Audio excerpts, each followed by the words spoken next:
Hoje vamos organizar de forma clara e objetiva tudo o que você precisa saber sobre síndrome nefrótica. A síndrome nefrótica é uma das grandes síndromes glomerulares e é definida pela tríade clássica de proteinúria nefrótica, hipoalbuminemia e edema. A proteinúria nefrótica é sinônimo de lesão glomerular e possui critérios bem estabelecidos. Em adultos, acima de 3,5 gramas por dia e em crianças, acima de 50 mg por quilo por dia, ou 40 mg por hora por metro quadrado. A forma mais precisa de quantificar essa perda de proteínas é a coleta de urina de 24 horas. E é importante lembrar como ela deve ser feita. O paciente despreza a primeira urina da manhã e coleta todas as outras micções até a primeira urina do dia seguinte. Por ser um processo sujeito a erros, o resultado sempre deve ser interpretado com cautela. Quando encontramos proteínas no exame simples de urina ou uma relação proteína-creatinina alterada, o ideal é confirmar com a dosagem de 24 horas, especialmente quando isso muda a conduta. Valores-chave para memorizar: proteinúria nefrótica maior que 3,5 gramas dia em adultos, maior que 50 mg quilo dia em crianças, e hipoalbuminemia menor que 3,5 gramas decilitro em adultos e menor que 3 a 2,5 gramas decilitro em crianças. Essas definições são frequentemente cobradas de forma direta nas provas. Do ponto de vista fisiopatológico, a síndrome nefrótica não envolve a inflamação intensa característica da síndrome nefrítica. Não vemos a proliferação celular importante dentro das alças capilares, nem grande presença de células inflamatórias. Aqui o dano ocorre principalmente na membrana basal glomerular e, sobretudo, nos podócitos, que são essenciais para manter a barreira de filtragem de proteínas. Quando esses podócitos perdem sua estrutura, a barreira fica comprometida e grandes quantidades de proteínas atravessam o filtro glomerular, gerando a proteinúria maciça que define a síndrome. A morbidade da síndrome nefrótica vai muito além do edema evidente. Alterações profundas na síntese, distribuição e perda urinária de proteínas desencadeiam várias complicações, algumas leves, outras potencialmente graves. Isso inclui maior risco de infecções, alterações nutricionais, eventos tromboembólicos e alterações metabólicas importantes. Essas repercussões são amplamente cobradas em provas e entender o porquê de cada uma delas ajuda demais na hora de interpretar casos clínicos. O edema, apesar de ser o achado mais visível, tem mecanismos fisiopatológicos diferentes dependendo da população. No underfilling, a hipoalbuminemia reduz a pressão oncótica plasmática, fazendo com que o líquido saia do intravascular para o interstício. Isso gera hipovolemia, ativa o sistema renina-angiotensina-aldosterona e aumenta a retenção de sódio, perpetuando o edema. Esse mecanismo é típico de crianças com doença por lesões mínimas, e esses pacientes costumam ter pressão arterial normal ou até baixa. Já no overfilling, muito mais comum em adultos, o processo começa pela proteinúria. A perda de proteínas ativa canais de sódio no túbulo distal, especialmente o ENaC, levando à retenção de sódio independente do sistema renina-angiotensina-aldosterona. Aqui é aumento da volemia e, consequentemente, hipertensão arterial. Essa é a teoria mais aceita atualmente para o edema nefrótico no adulto. Seguindo para outra complicação muito importante, a dislipidemia. Ela é tão frequente que, em alguns livros, chega a ser citada como parte dos critérios diagnósticos da síndrome nefrótica. Os pacientes apresentam risco aumentado de doença coronariana, cerca de 5 vezes maior que a população geral, especialmente quando a síndrome não é causada por doença por lesões mínimas. E por que isso acontece? Alguns mecanismos explicam a dislipidemia mista da síndrome nefrótica. A hipoalbuminemia estimula o fígado a aumentar a síntese de proteínas, e isso inclui lipoproteínas como LDL, IDL e VLDL. A perda urinária de HDL e ocorre redução da atividade da lipase lipoproteica.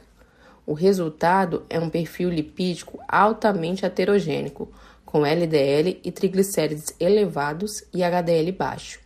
No exame de urina, um achado clássico é a lipidúria, com cilindros graxos ou gordurosos. Dica de ouro para a prova. A síndrome nefrótica também aumenta muito o risco de infecções, especialmente por germes encapsulados. Isso ocorre por vários motivos: perda urinária de imunoglobulinas, principalmente IgG, perda de fatores do complemento, principalmente o fator B, essencial para a opsonização, perda urinária de zinco e transferrina, fundamentais para a função linfocitária. Além disso, o próprio edema contribui. Ele causa soluções de continuidade na pele, dilui fatores humorais localmente e favorece derrames cavitários, que funcionam como meios de cultura.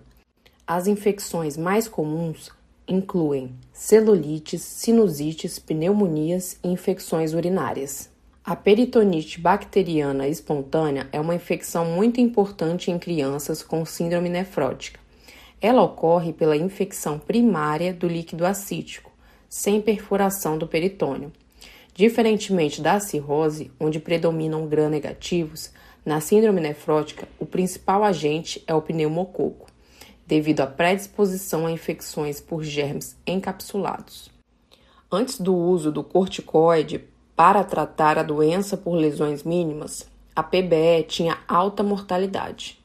Outra complicação crítica da síndrome nefrótica é a hipercoagulabilidade, que aumenta o risco de trombose venosa e arterial.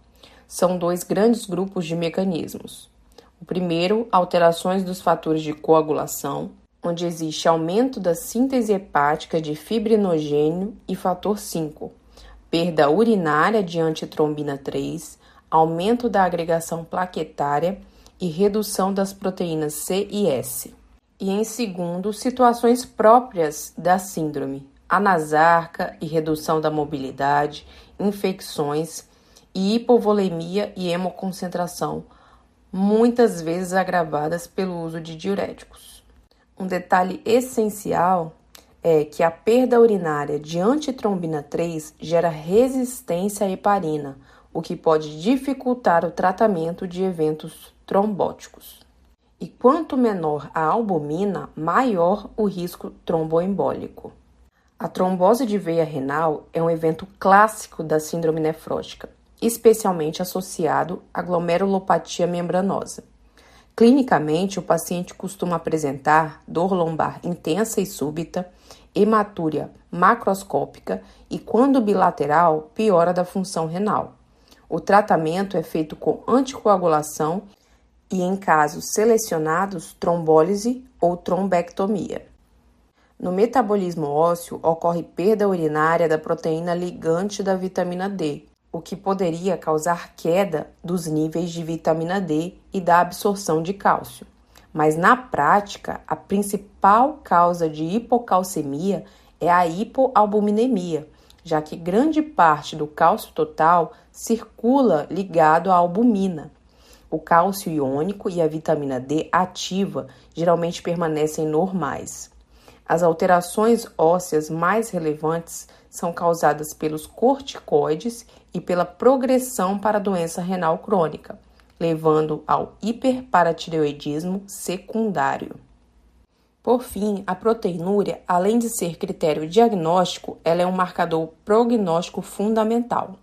Quanto maior e mais persistente a proteinúria, pior o prognóstico renal a longo prazo, devido ao dano tubular, atrofia e fibrose.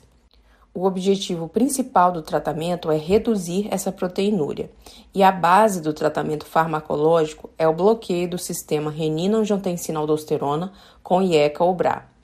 Eles causam vasodilatação da arteríola eferente, reduzindo a pressão de filtração glomerular e diminuindo a passagem de proteínas para o túbulo. Podem reduzir a proteinúria em até 40%.